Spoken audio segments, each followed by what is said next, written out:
నేను కూడా సాంస్క్రిట్ చెప్పారు, మనకి సోమేశ్వర శర్మ గారు చెప్పారు ముందు, పెద్ద సాంస్క్రిట్ మాస్టర్. తర్వాత ఈయన మనకి 2 సంవత్సరాలు 3 సంవత్సరాలు ఇక్కడ చేశారు. మరి తర్వాత మనం చెప్పుకోవడానికి వీరుడు గారు.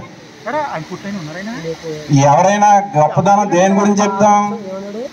ఫైనాన్స్. ఇప్పుడు మా స్టేజ్ మీద ఉన్న వాళ్ళలో ఫైనాన్స్ లో టాప్ బెస్ట్ ఆయనే, అనుమానం ఏమీ లేదు. అలాగే గ్రామ పెద్ద, అలాగే పొలిటికల్ లీడర్, ఇవన్నీ కూడా క్వాలిటీసే. మరి ఆయన ఇక్కడి నుంచి అప్పటి వరకు అలాగే అనగదొక్కి ఉన్నట్టుగా ఉన్నారు ఇక్కడ మన దగ్గర ఆ అటెండర్ పోస్ట్ లో. ఇక్కడి నుంచి బయటకు వెళ్ళిన తర్వాత ఆయన గ్రాఫ్ అలాగే వెళ్ళిపోయింది పైకి. ఇప్పుడు మేము చూడాలన్నా ఆయన పైకే చూడాలి. మరి అలా వీరుడు గారు. అలాగే మీరు పిలిచిండి ఇంకా రాలేదు శారదాదేవి గారు, ఆవిడ ఇప్పుడు ప్రజెంట్ గైడెడ్ హెడ్ మాస్టర్ కింద చేస్తున్నారు. అలాగే పద్మావతి మేడం గారు ఇంగ్లీష్ అసిస్టెంట్, అప్పుడు ఇప్పుడు కూడా చేస్తున్నారు. ఆ మేడం గారి దగ్గర సార్ కూడా చేస్తున్నారు, గవర్నమెంట్. మరి అలాగే మీరు కూడా ఏంటంటే వీడియోగ్రాఫర్ని పెట్టుకున్నారు కాబట్టి మీరు ఒక్కొక్కరు మీరు ఇంట్రడ్యూస్ చేసుకుంటూ మీ పేరు, మీరు ఏం చేస్తున్నారు, అది ప్రతిదీ దాంట్లో పెట్టుకుని మీరు అందరూ ఇంట్రడ్యూస్ చేసుకుంటే రేపు ఇది అయిపోయిన తర్వాత మీరు మరలా ఆ వీడియో చూసుకుంటే మీరందరూ కూడా మీకు తెలుస్తుంది. అది కూడా ఇప్పుడు మా స్పీచ్ అయిపోయిన తర్వాత అది కూడా ఒకసారి చూసుకోండి, అది కూడా జరగాలి. లేకపోతే చాలా మందికి నేను ఎక్కువ కొట్టేవాడిని, అప్పుడు తిట్టడం కూడా, అప్పుడు చెప్పాను ఇప్పుడు చెప్తున్నాను. మీరు ఎవరైతే ఎంజాయ్ చేయకుండా కష్టపడి చదువుతారో వాళ్ళు మిగిలిన లైఫ్ అంతా కూడా హ్యాపీగా ఉంటారు. సహజం, ఓ 100 సంవత్సరాలు మనిషి బతుకుతాడు అనుకుంటే మీరు చదివే టైం ఎంత? 20 years. మీకు 20 సంవత్సరాలు వచ్చేటప్పటికి మీ చదువు అయిపోద్ది. ఈ 20 సంవత్సరాలు మీరు ఎంజాయ్ చేయకుండా చాలా కష్టపడి హార్డ్ వర్క్ చేసి సార్లు చెప్పింది తింటూ ఇంటి దగ్గర కూడా కష్టపడి ఎవరైతే చదివారో వాళ్ళు ఖచ్చితంగా మిగిలిన 80 సంవత్సరాలు హ్యాపీగా ఉంటారు. ఆ 20 సంవత్సరాలు మీరు ఎంజాయ్ చేస్తూ స్కూల్కి సరిగ్గా రాకుండా సార్ల మాట వినకుండా ఉన్నారంటే మిగిలిన 80 సంవత్సరాలు ఇప్పుడు మీ చేతులు కాలిపోయి, ఇప్పుడు మీరు చేయడం అన్నది తక్కువ. ఇప్పుడు మీ జనరేషన్ తర్వాత వచ్చింది, మీ పిల్లలు వచ్చారు. ఇప్పుడు మీ పిల్లలకి మీరు చెప్పండి, అనుభవంతో ఉన్నారు కాబట్టి, అరే మేము ఇలా చేసాము మాకు ఎలా వచ్చింది. అట్లీస్ట్ ఇప్పుడు మీ పిల్లలనైనా మీరు ఖచ్చితంగా మీరు చదువుకునే టైం అంతా కూడా హార్డ్ వర్క్ కఠినంగా ఉండండి. చదువు దగ్గర పిల్లలకి ఫ్రీడమ్ ఎక్కువ ఇవ్వకండి. ఇప్పుడు అతి ప్రమాదకరం ఏంటంటే ఫోన్. ఆ ఫోను, టీవీ ఇలాంటి వాటికి దూరంగా ఉంచుకుంటూ మీ పిల్లల్ని జాగ్రత్తగా చూసుకోండి.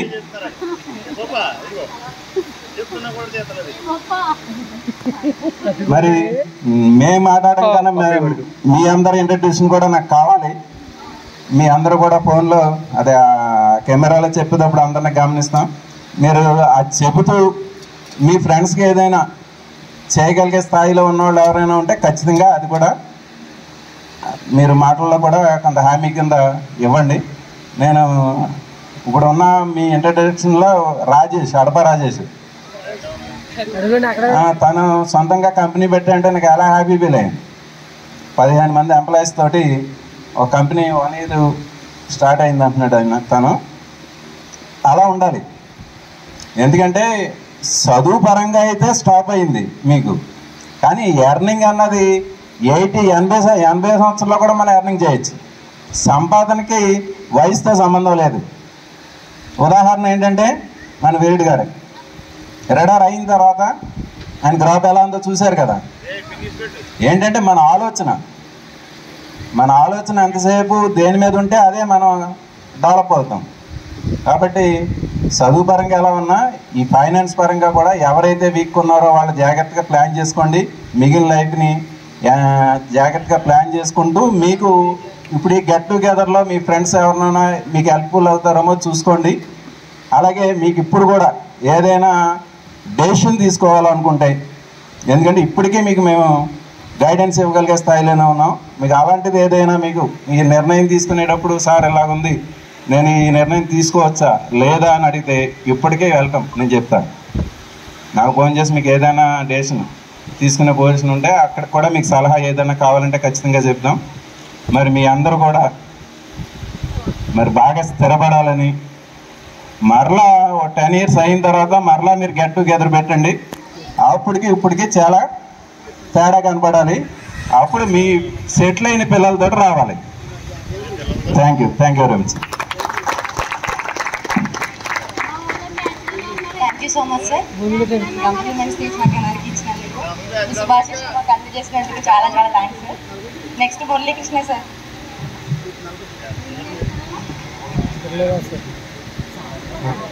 Okay sir.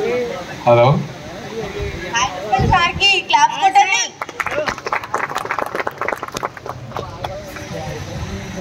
నేను ఇలాగ కూర్చొని చెప్తున్నానని మీరు ఏమనుకోకండి.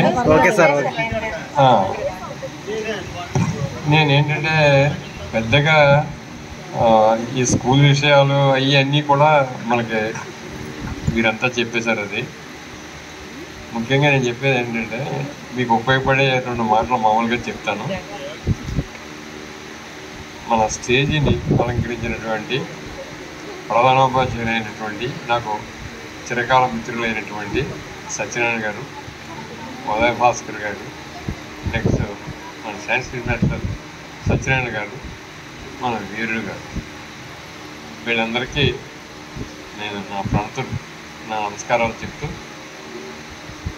మన విద్యార్థుల పూర్వ విద్యార్థులందరికీ కూడా నా ఆశీస్సుమాలని మీకు అందజేస్తాను. అప్పుడే రిటైర్ అయ్యి నేను దాదాపు 15 ఏళ్ళు అయిపోయింది.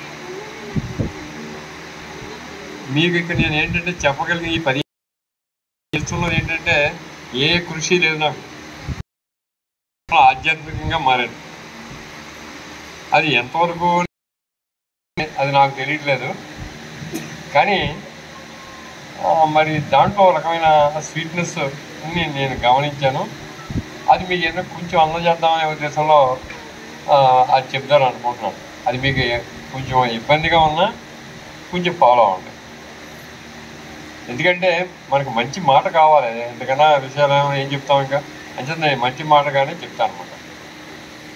దాంట్లో విద్వత్వంచ నృపత్వంచ నా యావతుల్యం కదాచన స్వదేశే పూజ్యతే రాజా, విద్వాన్ సర్వత్ర పూజ్యతే అని మనకి సాంస్క్రిట్లో ఒక చిన్న శ్లోకం.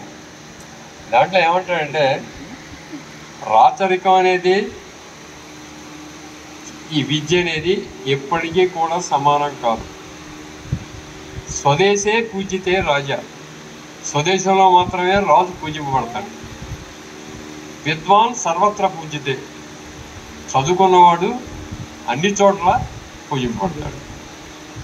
అంటే చదువుకి ఎంత ప్రాధాన్యత ఉందో ఒకసారి గమనించండి. బాగా చదువుకున్నారు, చదువుకున్న తర్వాత మీలో ఏ టాలెంట్ ఉందో ఆ టాలెంట్ని గమనించుకోవాలి.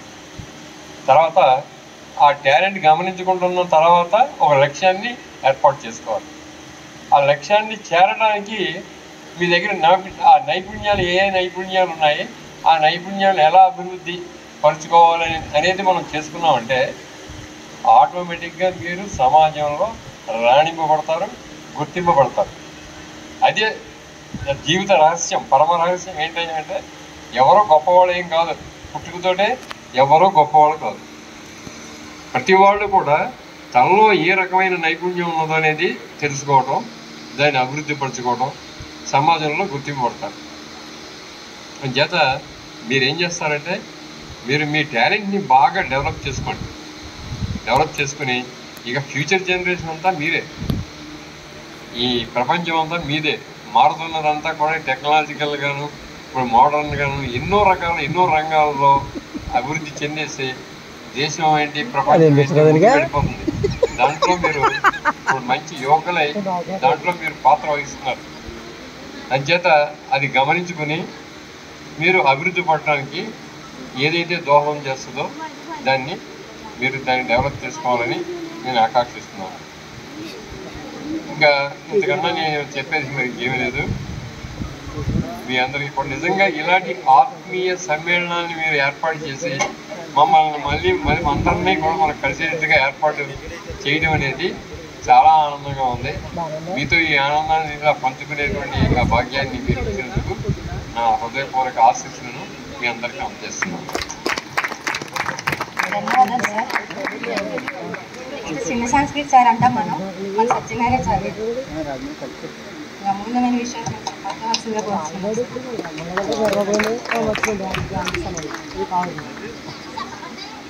సభాకల్పతరో వందే వేదశాఖోపజీవితం శాస్త్రపుష్పసమాయుక్తం విద్వద్భ్రమరశోభితం అనేటువంటి మాటకి సరైనటువంటి అర్థం ఈరోజు అర్థమవుతోంది.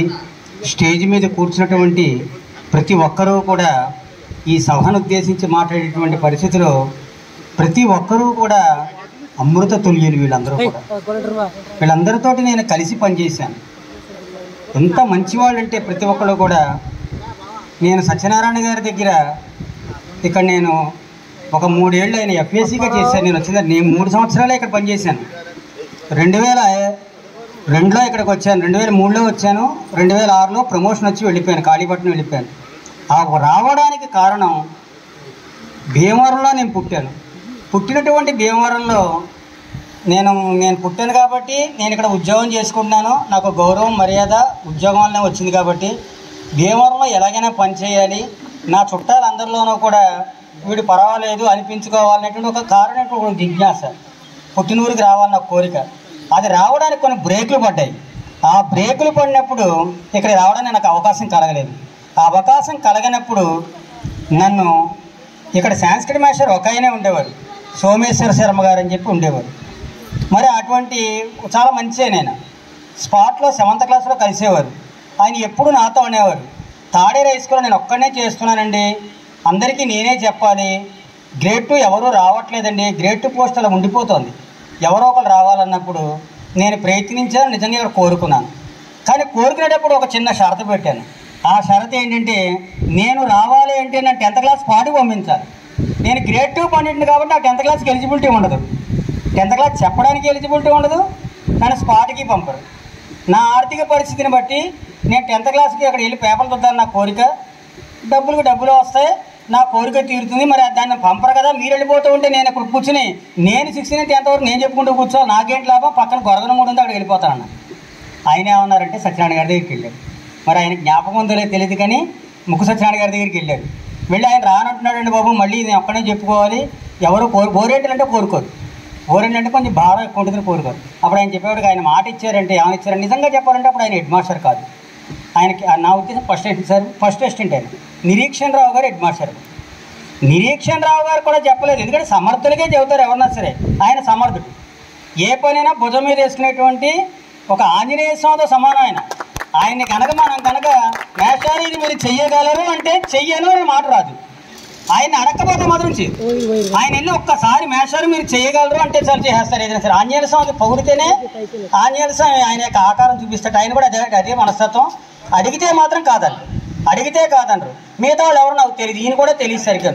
కానీ ఈయన వెళ్ళి ఏలూరు వెళ్ళి మాట్లాడి నేను ఇక్కడికి రావడానికి ఒక చక్కనటువంటి పరిస్థితిని ఏర్పరిచాను. అప్పుడు నేను ఇక్కడ రావడం జరిగింది. ఉన్నదన్నట్టుగా చెబుతున్నానమ్మా, ఇక్కడికి రావడానికి కారణం ముక్కు సత్యనారాయణ గారు. చనిపోయినటువంటి స్వర్గస్థులైనటువంటి శ్రీధర సోమేశ్వర శర్మ గారి యొక్క ఆలోచన, తర్వాత ఈయన కృషి, ఇద్దరే యొక్క దేవుడి యొక్క ఆశీస్సులు నేను ఇక్కడ రావడం జరిగింది. నేను కేవలం 3 సంవత్సరాలు మాత్రమే ఇక్కడ పనిచేశాను, అంతకన్నా నేను ఎక్కువేం చేయలేదు. కానీ ఈ 3 సంవత్సరాలు నిజంగా ఇందాక సత్యనారాయణ గారు చెప్పినట్టుగా స్వర్ణయుగం. నిజంగా చాలా సంతోషం, చాలా సరదా. చాలా చిన్న వయసు అప్పుడు నాకు, నా ఉద్దేశం 35-40 కూడా లేవు అప్పుడు నాకు వయసు. ఇప్పుడు 60 వచ్చేస్తున్నాయి, ఇప్పుడు 60 ఏళ్ళు వచ్చేస్తున్నాయి. ఇంకో 2 ఏళ్ళు సర్వీస్ ఉంది.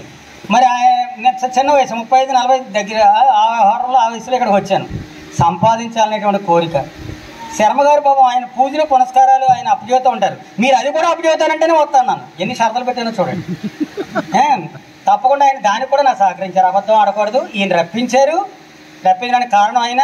వచ్చిన తర్వాత నా ఆర్థిక వ్యవహారాలన్నీ కూడా ఆయన పాపం దగ్గరుండి పూజలు పునస్కారాలు చూపించారు. ఈ రోజు ఆయన మనలో లేకపోవచ్చు, మంచివాడు పాపం, నిజంగా చెప్పాడు. సోమేశ్వర శర్మ గారు చాలా మంచి ఆయన, పోగులు పెట్టిన వరకు జ్ఞాపకం ఉంటుంది. చాలా మంచివాడు. నేను ఆయన గురించి చెప్పకుండా ఉంటే నన్ను నేను ద్రోహం, గురువు గురించి చెప్పకుండా ఉండకూడదు. నేను గురువు గారు అనే పిలిచేవాడిని.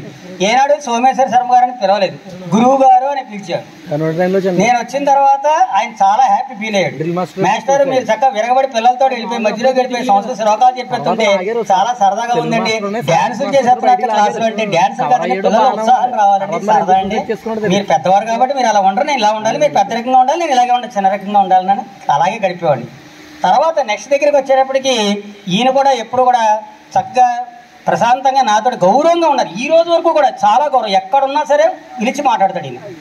ఉదయ భాస్కర్ పిలిచి మాట్లాడతారు, ఆయన బావమరిదే తర్వాత తెలిసింది నాకు. కానీ ఎప్పుడు గౌరవం, ఏనాడు చిన్న మాట అనుకోలేదు మేము ఎవరం కూడా. కావాల్సింది అదమ్మా, మేము అందరం కూడా 8 గంటలు ఇక్కడ ఉంటాం. ఈ 8 గంటలు మీతోటే ఉంటాం, మాస్టర్ తోటి ఉంటాం. గొడవలనే ఉండకూడదు. చాలా ప్రేమగా చూసుకునేవారు ఈయన కూడా. తర్వాత మురళీకృష్ణ గారు ఎప్పుడు కూడా సంస్కృతం అంటే ఆయనకి చాలా ఇష్టం. కారణం ఏంటో నాకు తెలియదు, సంస్కృతం అంటే చాలా ఇష్టం. శ్లోకాలు అవన్నీ చదువుతుంటే మాస్టర్ మీరు వచ్చిన తర్వాత చాలా సరదాగా ఉందండి, సంస్కృత శ్లోకాలు చక్కగా రాగయుక్తంగా చెబుతున్నారు, చాలా ఆనందం అని చెప్పేప్పటికి ఏమవుతుందంటే ఇంకా ఉత్సాహం వచ్చేస్తుంది. దాంతో సరదాగా చెప్పేవాళ్ళం. ఆ చిన్న వయసు కాబట్టి ఇప్పుడు చెప్పగలను అంత చెప్పలేను కానీ అప్పుడు బాగా చెప్పేవాడు నా ఉద్దేశం. తర్వాత వీరుడి దగ్గరికి వచ్చేప్పుడు కూడా వీరుడు ఎప్పుడు కూడా స్వాతంత్ర వీరుడు. ఆయన నేను ఎప్పుడు కూడా బీజేపీ అన్నాడు, వీరు కాదా అనేవాడు. ఇద్దరం కొట్టుకుంటూ ఉండేవాళ్ళం, కానీ దెబ్బలాడుకునే వాళ్ళం కాదు. ఎవరిని సరదాగా అలా గడిపేసేవాళ్ళం. చాలా సరదా మనిషి. నిజంగా ఆయనంత ఉన్నతుడు, ఆయనంత ఐశ్వర్యంతో నిజంగా నాకు తెలియదు. ఒక కాకి చొక్క కాకి నెక్కర వేసిన ఫ్యాంటేసి కూర్చుంటే ఈయన మామూలు అనుకునేవాడిని. ఇప్పుడు చూస్తుంటే కళ్ళు తిరిగిపోయి డామని పడిపోతున్నాడు. చాలా ఇదిగా ఉన్నాడు, చాలా మామూలు ఎవరు కదా. ఈయన ఇందాక అన్నాడు, కరెక్ట్ పాయింట్ అది. అలా ఉన్నాడు. ఎదగడమే కావాలి, మనం ఎప్పుడు కూడా పక్కవాడు బాగుండాలని కోరుకుంటే భగవంతుడు మనకు కూడా దారి చూపిస్తాడు.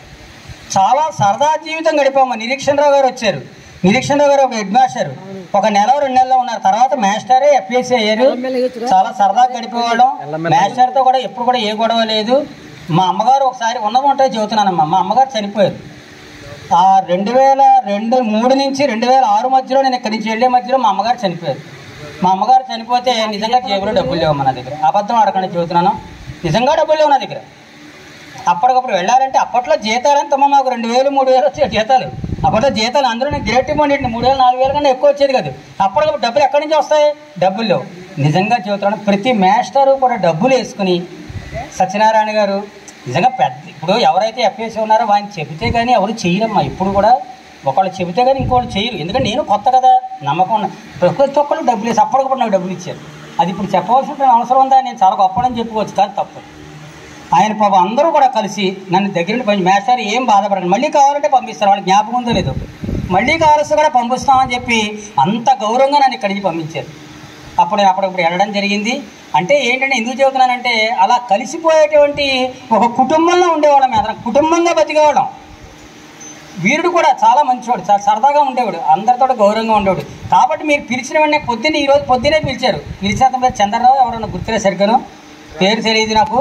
పొద్దునే పిలిచాడు. పిలిచి మాస్టర్ ఏమనుకోవద్దని, మీ నెంబర్ మా దగ్గర లేదు, వీరుడే ఇచ్చాడని చెప్పాడు.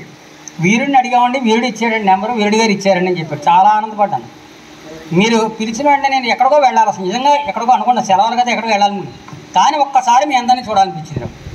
మేము పెద్దవాళ్ళు అయ్యాం కదా, మాకు 60 ఏళ్ళు వచ్చేసాయి.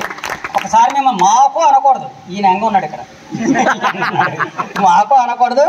60 ఏళ్ళు వచ్చేసినప్పుడు మహా అయితే ఇంకో 2 ఏళ్ళు ఉద్యోగం చేస్తాం, 2-3 ఏళ్ళు ఉద్యోగం రిటైర్ అయిపోతాం. కానీ ఎంత రిటైర్ అయిపోయినా పాత వాళ్ళందరినీ కూడా చూడటం ఒక రకమైన ఆనందం అమ్మ. అందులో మీ అందరినీ చూడటం.